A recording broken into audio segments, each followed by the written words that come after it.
Hello ladies and gentlemen, and welcome back to Tech Showdown. My name is Kevin, this is my co-host Teddy, and today we're doing something we haven't done for a little while. It's a little thin and light laptop. This is the Acer Swift 7 13.3 inch IPS slim and light laptop. Now I will just say that the back is a bit of a fingerprint magnet here. This was actually used as a demo model at Playtech before I got it, so this isn't just straight out of the box me testing it. This has actually been on the floor before. So yeah, with that all out of the way, let's jump in with the review then. We'll start with the design. The first thing you notice about it is that this thing is so thin. It's really, really thin. It's only 10 millimeters thick. Wow, that's really impressive. And it's super, super light too, so my arm isn't going to be like dead by the end of this review holding it up for you guys. It's only 1.1 kilograms, so that's really good as well. Now, if we open it up, you'll see the design is really nice. It's got this really sexy gold and black color scheme. I really like it. I think this is a exceptionally good looking thin and light laptop. It really stands out, and it's probably the sexiest actually I've ever tested. It's just a great looker. I really love it. So yeah, fantastic looking, going to be very eye-catching for everybody out there that wants a little laptop that's going to be eye-catching. However, looks aren't everything. What about the I/O then? So you'll see there's absolutely nothing on the front. If we go around to the left-hand side, you'll also see there's pretty much nothing, except I think that's a little lock on the side there. And over on the right-hand side, you get everything, and by everything, I mean pretty much nothing. You just get a headphone jack and two USB Type-C ports, one of which is used for charging it.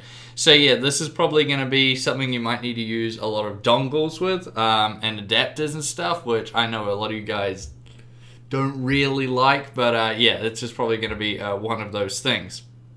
Now let's talk about the specs and see what this guy is featuring.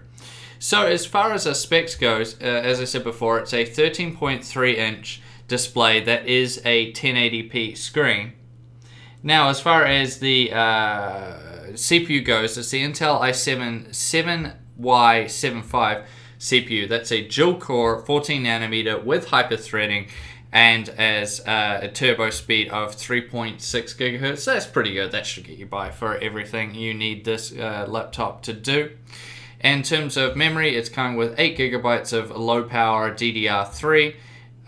In terms of storage, it's coming with a 256 gigabyte SSD. Graphics-wise, it's just using the onboard graphics. That's Intel HD Graphics 615.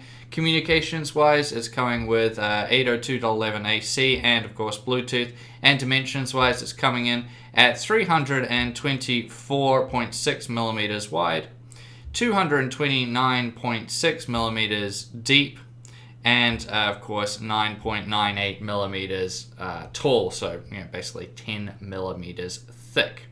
Let's move on now to that wonderful display you see there. So it is an IPS display, 13.3 inch 1080p, as I said before.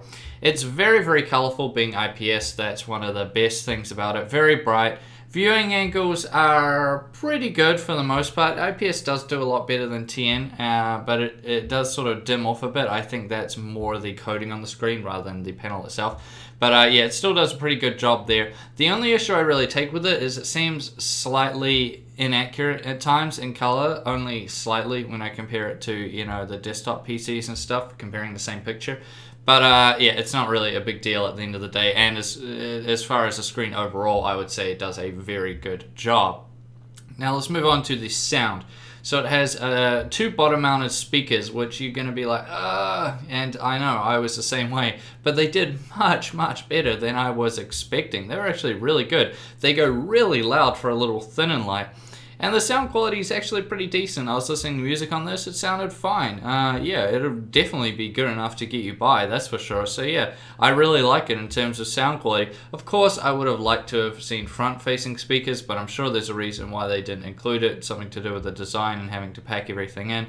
But yeah, it should do very well. And if it's not good enough for you, hey, you can always unplug in your headphones and go from there. Now the keyboard. So this was really the Achilles heel of the Swift 7.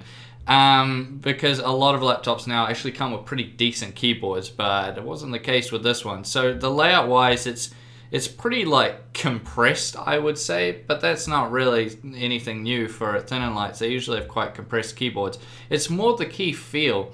It's coming with 1.2 millimeters of travel and 54 grams of actuation, which it just didn't feel that good. Honestly, it just felt really mushy, just didn't feel nice, and I didn't really enjoy typing on it much. I mean, it's still fine. It's not like it was really that inaccurate or anything, or I was making a lot of mistakes. It wasn't the nicest typing experience I've had for sure. And I'm not comparing this to a mechanical keyboard because that wouldn't be fair. I'm just comparing this to other laptops I've tested in the past.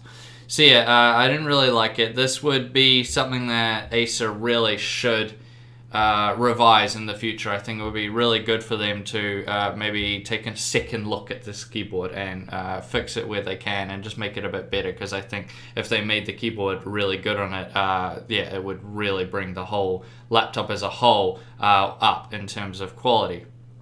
However, when we move over to the touchpad, it's the reverse story. The touchpad is fantastic. Now, you can see this is like the widest touchpad I've ever tested. It is huge, and it's really nice as well. Super accurate, great for gestures, great for clicking, everything. It just worked really, really nicely, and it's just a fantastic touchpad. I had no real problems with it whatsoever, although yeah, I don't really understand why it needed to be this wide, but I suppose, hey, you may as well. And maybe this will be a trend we see in the future of these touchpads getting really, really wide like this one.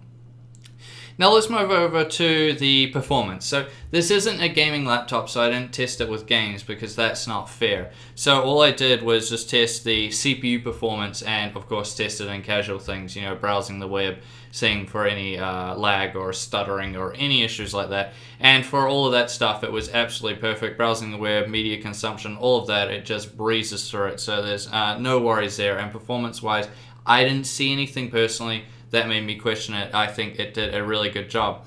But of course, I did the Intel Extreme Tune Utility benchmark to see how it did in that. And it did alright for a little gaming laptop. It got 334 marks.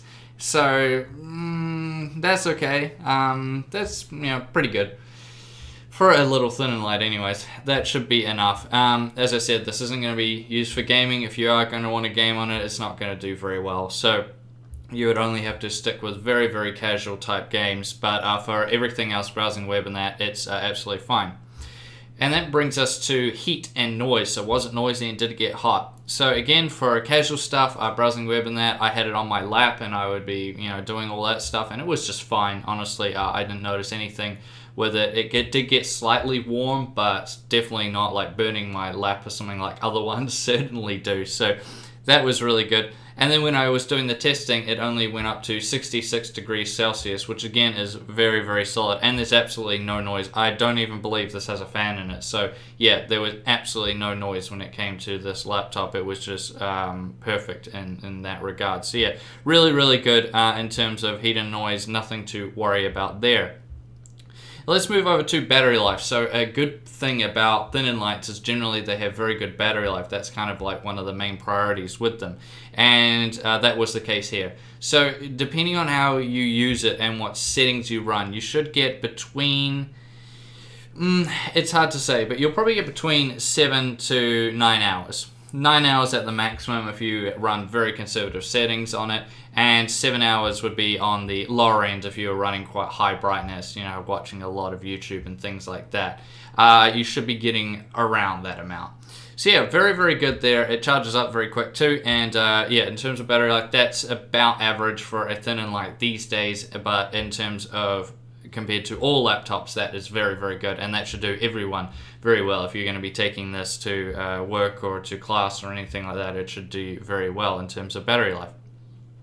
Now software, so it's coming with Windows 10 as its operating system, and in terms of additional software, it has very, very little bloatware, which I actually really like to see. It just has, well, the main two to talk about really are the Acer Care Center, which is super useful for updating things. It just makes it very, very easy. You can go in there and update and do all that stuff, so that's really nice. And Dolby Audio for setting up the audio. By standard, it's actually pretty well set up, but you can go in there and fine tune it if you're someone who takes it a bit more seriously than I do, but I thought from the factory it was set up pretty well in terms of the audio settings. Which brings us now to the conclusion, and what do I make of the Acer Swift 7? So I think it's absolutely fantastic as a little thin and light. Design-wise, it's super thin and it has a very sexy color scheme. I really like the look of it. It's definitely going to stand out, especially with how thin it is.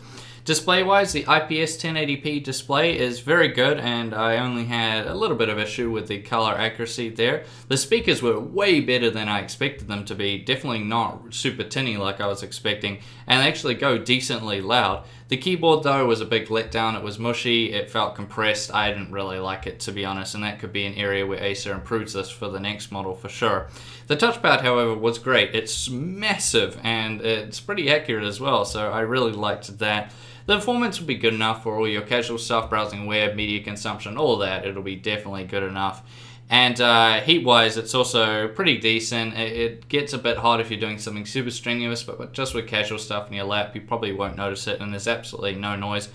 Battery life of between 7 to 9 hours, and it's just a great all-round laptop for, say, students or business professionals, or someone like that, someone who isn't going to be doing gaming on it or anything. They just want something with good battery life, is going to be able to do all their casual stuff, and and they want a really sexy, thin, light laptop at the same time. I would definitely recommend looking into this Acer Swift 7 because it is a very, very solid little thin and light laptop. Now, I thank you all for watching this video. Please subscribe to Tech Showdown if you haven't already. Oh, what's that, Teddy? You guys better enter the giveaway before it ends. Oh, thanks for reminding me, Teddy. Yes, so the giveaway is almost over, so I'll leave the link down in the description for that so you guys can go over, win yourself, or potentially win yourself, a full set of SteelSeries peripherals, so definitely check that out.